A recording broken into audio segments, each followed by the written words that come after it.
አንዳንዶቹ አይሆንም ብለዋል።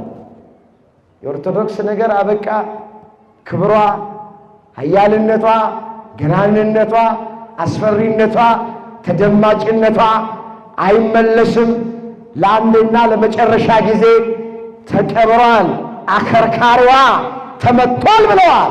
ይሄ በሰው ሰውኛ ነው። ግን ለሰው የማይቻል ለማን ይቻላል? ለእግዚአብሔር ይቻላል። ሰው ሲጨርስ እግዚአብሔር ይጀምራል። ቤተ ክርስቲያን እንደገና ታብባለች። ቤተ ክርስቲያን እንደገና ከፍ ትላለች።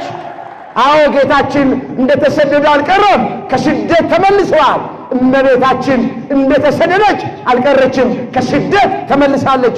ክርስቲያኖች መከራ እንዳየን እንደተሰደድን አንገታችንን እንደደፋን አንቀርም። እግዚአብሔር ሲጎበኝን፣ እግዚአብሔር ሲያየን፣ እግዚአብሔር ሲመለከተን ቀና እንላለን። ክብር ይግባው። አዎ አንጠረጥረውም፣ እግዚአብሔር ያየናል። እግዚአብሔር